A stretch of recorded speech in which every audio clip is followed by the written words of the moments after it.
여러분 안녕하십니까? 6월 5일 수요일 뉴스투데이 시작합니다. 국무회의 의결과 대통령 재가를 거쳐 정부가 9.19 군사합의 효력을 모두 정지했습니다. 정부는 군사 분계선과 서북도서 일대 훈련 등 군사 활동이 재개된다고 밝혔습니다. 양소영 기자입니다.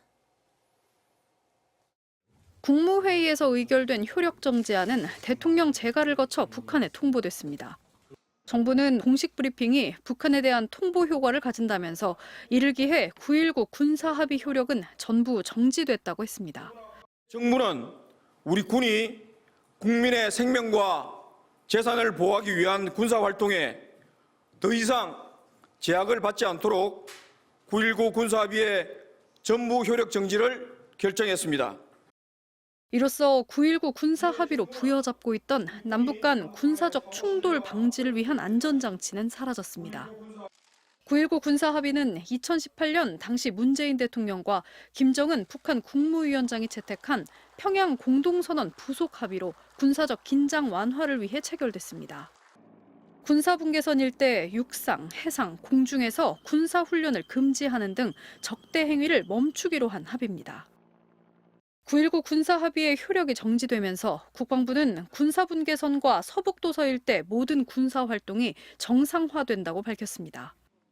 이 일대에서의 해상사격, 비무장지대 부근의 제한된 사격과 부대훈련 등이 재개된다는 겁니다. 이런 군사훈련은 곧바로 시행된다고 군 관계자는 전했습니다. 북한이 극도로 민감하게 여기는 대북 확성기 방송을 제한할 법적 근거도 사라졌습니다. 국방부 관계자는 언제든 시행 가능하도록 준비돼 있다고 전했습니다. 상대방에 대한 일체의 적대 행위 전면 중지 규정이 무력화됐기 때문입니다. 오는 6일 이후엔 탈북민 단체 대북전단 살포도 예고돼 있습니다. 이에 대응해 북한이 추가로 오물풍선을 날리거나 또 다른 저강도 도발을 일으킬 수도 있어 군사적 위기가 고조될 가능성은 한층 더 높아졌습니다. MBC 뉴스 양소연입니다. 포항 앞바다에 석유와 가스가 매장됐을 수 있다고 윤석열 대통령이 직접 밝혔죠. 먼저 시추를 해보고 경제성을 따져봐야 성공 여부를 알 수 있는데요. 석유공사가 노르웨이 시추업체와 계약을 맺고 오는 12월부터 탐사를 시작합니다. 장슬기 기자입니다. 세계 최대 시추업체 중 하나인 노르웨이 시드릴의 시추선 웨스트 카펠라입니다. 지난 2008년 삼성중공업이 건조했는데 시드릴 측은 오는 12월부터 한국과 시추 계약을 이행한다고 밝혔습니다. 웨스트 카펠라는 11월 중순 말레이시아 라부안에서 부산항으로 들어온 뒤 12월 10일쯤 탐사를 시작할 예정입니다. 지난 4월 계약한 시추선 비용은 대략 578억 원 선입니다. 시추공 하나를 뚫는 데만 1,000억 원이 드는데 비용의 60%가량을 시추선 대여에 투입하는 셈입니다. 웨스트 카펠라는 40일간 동해안에 머물면서 탐사에 나섭니다. 현재 목포심대에 도달하는 것을 30일에서 40일 정도 예상하고 있을 것으로 생각합니다.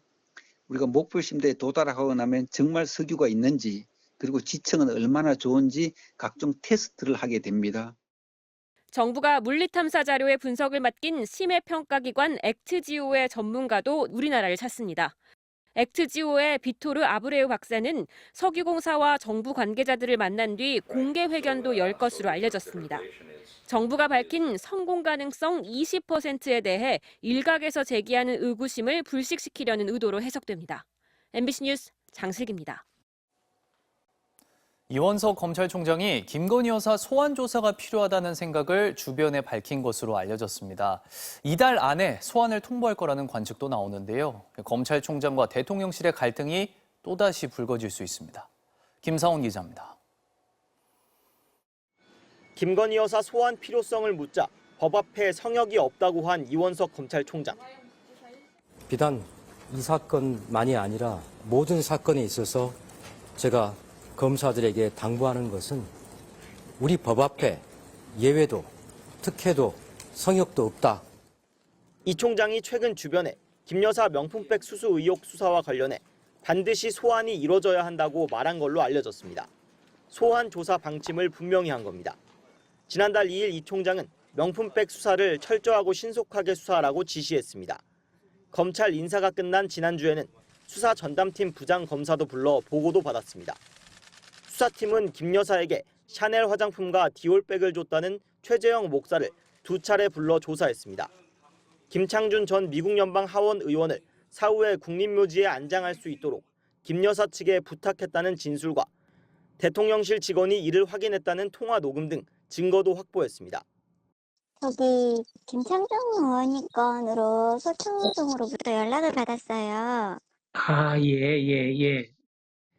이르면 이달 안에 김 여사에 대한 소환 통보가 있을 거라는 관측도 나옵니다. 도이치모터스 주가 조작 수사팀도 지난해 말 김 여사 측에 소환 조사가 필요하다는 입장을 전달했습니다. 검찰 관계자는 김 여사를 여러 번 부를 수 없으니 명품백과 주가 조작 의혹을 한꺼번에 조사할 수 있다고 했습니다. 관건은 대통령실 반응입니다. 최근 인사에서 서울중앙지검 지휘부가 전부 교체되자 대통령실이 이 총장에게 불편한 심기를 드러낸 거라는 해석이 나왔습니다. 김건희 여사를 소환 조사하겠다는 이 총장의 방침이 알려지면서 대통령실과 검찰총장 간의 갈등이 또다시 불거지는 거 아니냐는 전망이 나옵니다. MBC 뉴스 김상훈입니다.